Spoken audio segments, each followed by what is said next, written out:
How's it going, viewers? Oh, wait. How did that get there? Y'all weren't supposed to see that.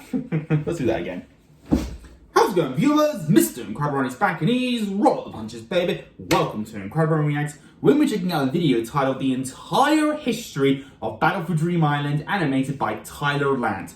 Honestly, this is a video I think should have been made a while ago, because if you don't know, viewers, well, I mean, a lot of you know this, I am literally considered one of the best reactors in the object show community, and my channel gained its popularity due to object shows in the first place. So it makes sense for BFDI to get an entire video dedicated to its history, and I would love to learn the origin. The only thing I really know is that Michael and Carrie, the Huang brothers, or whatever you want to call them, were like really young when they started the show, way back in 2009, I believe. But like, it's insane to me how far they've come, because just look at this. The community has been insane, and I've loved watching every object show I've reacted to. Well, not all of them, but you know what I mean, viewers. It's been a great journey, so learning about the history will be a great time, honestly. And it will be the good way to end today's videos, because I know it's a little bit late and the darkness can kind of be annoying, but you know what? I need to get some videos out of the way, so let's just get into this. 1, 2, 3. React. BFDI is a huge show, but at the start, it looked like this. But how did we get to where we are right now, where there's 5 seasons, a whole crew, and a massive audience? This is Kind of the popular entire Reacts, checking them out. history of Battle for Dream Island. In the late 2000s, the Jack and Jellyfy channel was created by Carrie and Michael Huang, making videos such as I Can Make a Difference and X Finds Out His Value. This is where we get introduced to 4, X, and the rest of the numbers. They are called algebralians. At this point, Carrie and Michael were in the 5th grade, and Carrie decided to draw a little fire drawing in one of his assignments. This was Fiery, the first BFDI character ever made. Following Fiery, we got Woody and Teardrop, because Carrie was making a comic out of these characters. And the premise of the first BFDI comic ever is just all the characters being able to progressively take out the other based on what object they were. So in this case, Fiery could beat Woody, but Teardrop could beat Fiery because water beats fire. To clear Teardrop, Spongy came in. And to beat Spongy, Match came in. And that was the first generation of BFDI characters. Gen 2 introduced Pencil, Eraser, and Bubble, while Gen 3 introduced Coiny, Tennis Ball, Flower, and Ice Cube. Gen 4 introduced Blocky, Snowball, Rocky, and Golf Ball. Now, Gen 5 is where it gets a bit more interesting because all the characters in Gen 5 were specifically made for the first season of BFDI, introducing Needle, Pen, Leafy, and Pin. Fast forwarding to the summer of 2009, and Carrie and Michael got the idea for BFDI based on a later comic Carrie made called Total Fiery Island. Carrie and Michael got to work, and after a few months of non-stop writing, voice acting, audio editing, and animating 17 minutes, the first ever BFDI episode was released on January 1st, 2010. Michael then woke Carrie up on January 1st and told him that they got their first vote in BFDI history. It was from Jay Silly Boy saying Flower goes away. And in the middle of BFDI Season 1, the second or third object show was released, being Inanimate Insanity. Carrie and Michael kept pushing through episode after episode, when I feel like most people in that position would probably give up. Anyway, but Carrie and Michael didn't. They pushed through, making 25 entire fully animated episodes in 2 years. At the end of BFDI 25, the text reads that Season 2 won't happen. Not on this channel. Which was a very big lie. Because once the YouTube monetization program switched from views to watch time, they were able to give BFDI a second chance in Season 2. BFDIA. On June 29th, 2012, BFDI started with BFDI 1, Yahoo I Wanna Know. With the announcer gone after the events of BFDI 25, TV is the temporary host. This episode was also the first episode not uploaded on the 1st of the month. Right after that, on August 1st, 2012, BFDIA 2, Get Digging was released with the first ever newbie getting eliminated, being Donut. After BFDIA 2's release, Carrie and Michael entered sophomore year of high school. But even with that, they were still on a roll with releasing some pretty good episodes of BFDIA, and they just kept going, releasing BFDIA 3 and BFDIA 4 in late 2012. BFDIA 5A celebrated BFDI's 3rd birthday. BFDIA 5A was also the longest episode in the whole series up to that point. BFDIA 5B was a game which introduced 3 characters we never saw again, aka Lego Brick, Toon, and Waffle. BFDIA I actually played that game. Played by a good amount of OC members even to this day. Moving on, they grinded out the last 3 parts of BFDIA 5, but after BFDIA... Of course, this is the kind of video that would have an ad in it, so it's fair enough. But, you know, But yeah, viewers, learning the entire history is just insane to me, because like, this is a show that means so much to me and my channel, and it means a lot to y'all, so you know, it really warms my heart to see a video like this. Also, look at that. BFDIA 5E.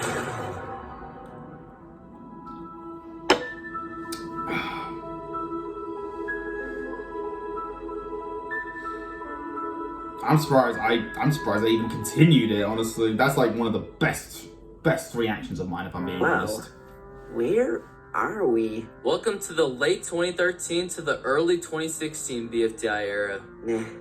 Nothing? Alright, so a quick explanation on this time period is that during junior year of high school, Carrie and Michael were very busy with school, as well as the two not feeling too motivated to work on it. And this fact was definitely amplified when in March of 2014 their AdSense account got shut down, which is how you make money from ads on YouTube. Carrie and Michael sent multiple appeals trying to get their AdSense account back up, but nothing they did worked. Well, until it did. Michael uploaded a video on March 3rd, 2016 called Why We've Had to Stop Animating on YouTube. In this video, Michael expresses the frustrations both him and Carrie had for not getting a single penny's worth of profit from the millions of views they received on their videos. Thankfully though, a goated Google employee saw Michael's video and reinstated their AdSense account. So in summer of 2016, it was officially announced that BFDI was back. But was it really though? Spoiler alert, it wasn't.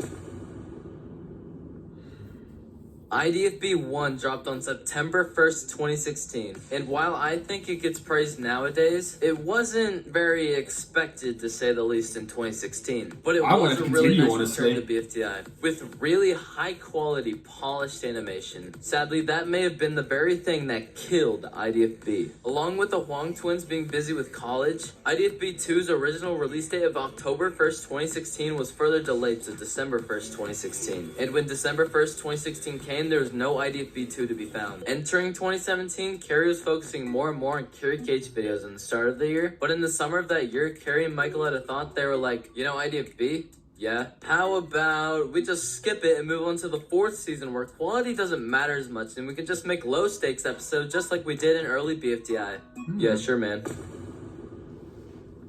And it worked out for the best. Carrie and Michael then began working on BFDI's 4th season, but felt like they could use an extra hand to help out. This is where Satomi comes in. Previously working with Carrie on some of his Carrie Cage videos, Satomi would write, voice act, animate, and sometimes edit BFB episodes. Carrie also asked some of his Stanford friends to voice act some characters like Catherine, Sabrina, and more. BFB released on November 3rd, 2017. And the start of the season basically started a whole new era for the BFDI community, also known as the OSC. More and more creators started rising like Animation Object Show, for example. But wait, who are these two new weird alien number hosts? Excuse me, that's 4 and X, in case you didn't know. I was just about to say that, bro. So shut up. Don't ruin the suspense. Oh, sorry, man. I didn't know. The suspense!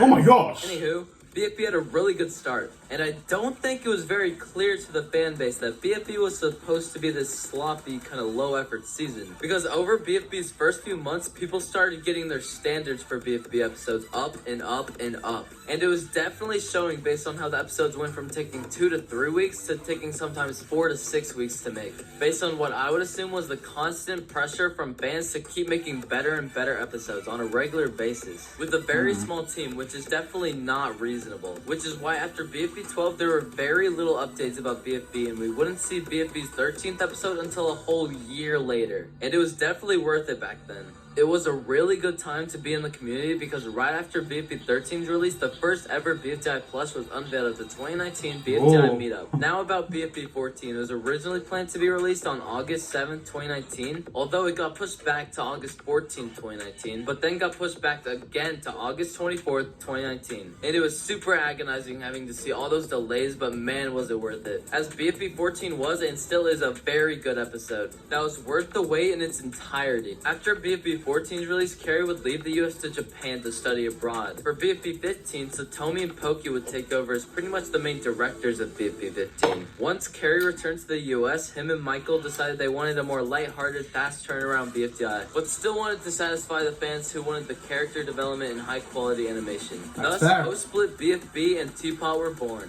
And when BFB 16 dropped on March 25th, 2020, people were outraged at this decision. What? But 4 and X, God! want to be together, and 2 is a meanie hit, so I hate them. And I want everyone together, and 2 sucks, by the way. Oh yeah, there's also 2, voiced by Zany Lee. Yeah, not the most well-received thing to ever happen. Personally, I think where 2 is the Harry and best. Michael hired around 40 people I mean, to he's help the best write, host. audio edit, design props, draw backgrounds, and animate, all for post-split BFB. And post-split's quality is hated a bit too much. Like, the whole point of it is to be a more light-hearted, sloppy version of BFB. And for what it was, I thought it was a pretty fun time to be watching BFDI stuff. Plus, in the middle of it, Teapot started, which I'll get to in a second, but Jack and Jelfie finally finished another season of BFDI after 9 years, and Flower Dang. won. But now it's time for...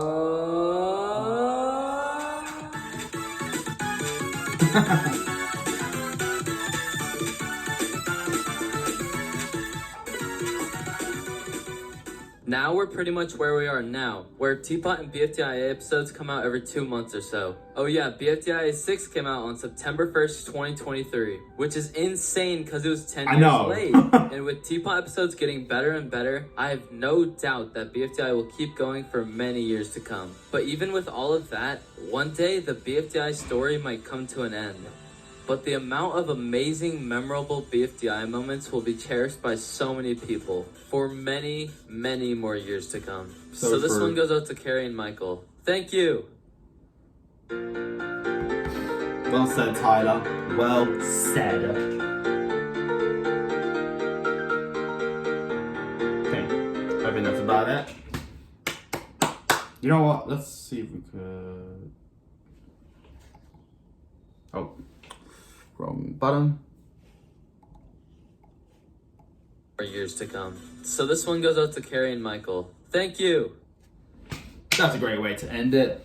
That was amazing. That was actually very well detailed, and the information I learned was actually quite nice, but I'm just happy that it worked out for the best. And you know what? One thing I can relate especially to Michael and Carrie is that, you see, viewers, to those who don't listen to me, I'm actually 21. I'm turning 22 in like May, so, and I'm still in college. I'm doing the best I can, of course, to work through, and I can be distracted sometimes, okay? Which is why it's tough to get reactions out every single day. It was easier back then where I wasn't as like confident when I was at school. I was like, but the reason why I'm like more confident now and more expressive in my reactions is mainly because I've just gained more confidence, and I'm just enjoying what I'm doing at college right now. That I don't feel like graduating soon, you know, because I'm really confident on my future career, and this is technically a part of my career as well, you know, and it just means the world to me. And I thank the Object Show community for just bringing me into their world and giving me all kinds of object shows. And if you think about it, viewers,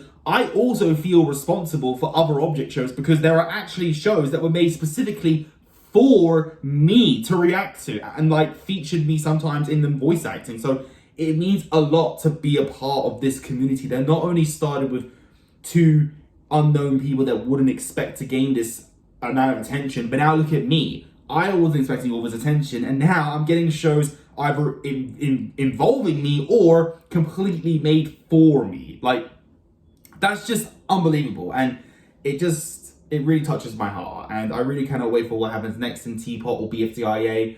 I've been loving every single thing that's happened, and yeah, I could just tell that the future's just gonna get brighter than ever. But thank you all so much, viewers. And if you have anything to share with me with your like history with Battlefield Dreamland or object shows in general, please comment down below. I would love to hear them. And I shall see you all on another day of recording.